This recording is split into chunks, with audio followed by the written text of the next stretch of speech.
There are many different paths of descent from the unmanifest source, from the infinite prime creator, from the divine grid programmer. There are many different paths of descent from the unmanifest source into form, step down emanations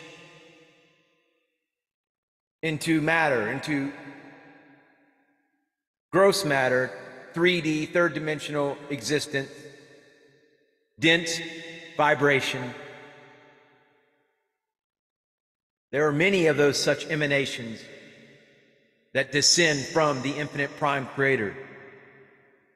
The source is infinite, and it cannot be locked in by its own creation and forced to proceed by one method alone, even though we sometimes pretend this is so.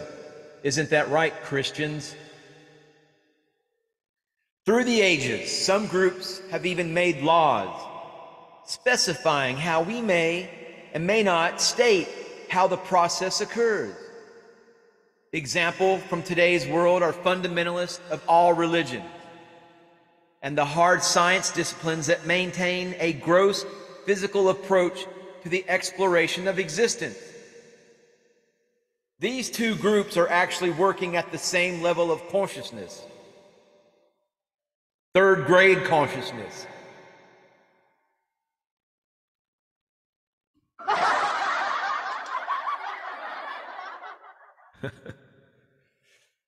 There are many different ways to perceive the growth of the universe.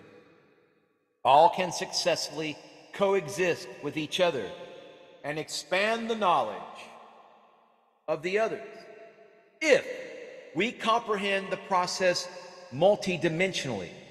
The same seen from the perspective of another discipline or life form can initially look very different from our own, until we link all the puzzle pieces into one overall image.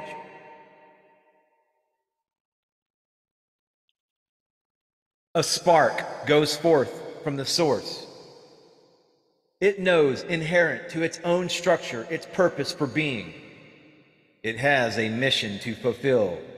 That mission is the full conscious awareness and expression in form of a specific aspect of the source's own infinite perfect potential. It is an expression of source's question to itself: who am I and what will I be? The spark's core purpose serves as a homing signal. When this spark, this Merkaba, this life form stays on track, it is happy and content at its core, no matter what is occurring externally. When it meets obstacles or veers off course, it may temporarily enjoy the diversion, but its own inherent structure eventually becomes sufficiently unhappy so as to make it veer back on course. Looked at in this manner, mistakes are simply directional diversions, such as might occur when steering a craft to its specific location on a distant shore.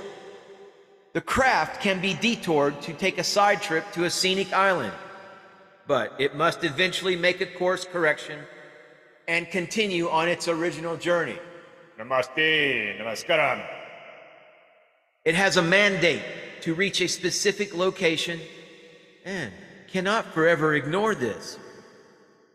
All that occurs to the original spark of the source, all the billions and trillions of years of its development, is that particular spark's unique contribution to the richness of the perfect source's own transcending perfection. When the source descends into manifestation, it does so by degrees of consciousness. It creates a world of frequency, a Merkaba, our spark. The original spark, or Merkaba, light vehicle body, light spirit body, vehicle body of light, when it's understood in the Egyptian component parts of the origins of Mer, Ka, Ba, Mer being vehicle, Ka being spirit, Ba being body, light body, spark. This plays with its options, its many options, until it realizes that for any more progress or fulfillment, it must expand, divide, or create to include yet another vibratory field of consciousness.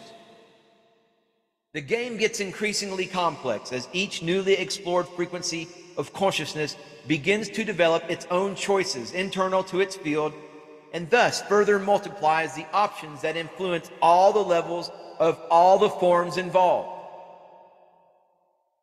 For example, the one known as Enoch, who became Thoth/Metatron, Jehuti Metatron, was originally a spark from the source who, over an uncountable period of time, evolved from his life form countless universes and worlds, all of which evolved their own life forms, which further subdivided until one of these lines of descending energy manifested me, and probably you, the viewer.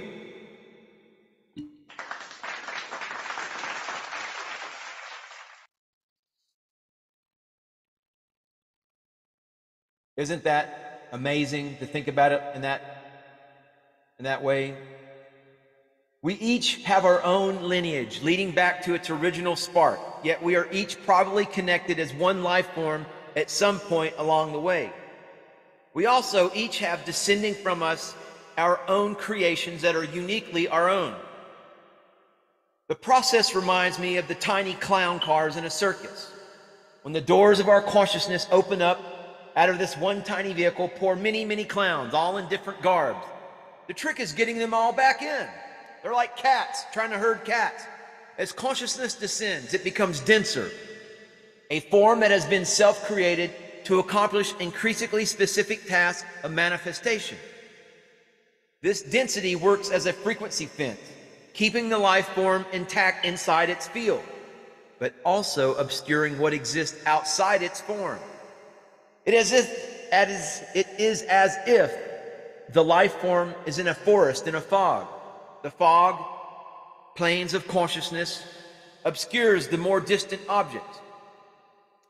Technically speaking, the life form inside the Merkaba has several choices by which it can proceed. It can develop its capacity to see further into other frequencies. It can develop the ability to detach from its frequency so that it can escape that world's sustaining fence. Or it can learn to enter into the heart of that Merkaba, the source, and travel via that wormhole into whatever other place in the universe it chooses to go. The combinations of these three choices make interdimensional communication and cooperation possible. What also makes interdimensional communication possible is you, my most dear and esteemed and noble viewer, hitting that subscribe button, giving this video a thumbs up, and staying tuned for further transmissions, further video offerings from the Umbanda New Earth Ashram for compassion and strength. Namaste, Namaskaram.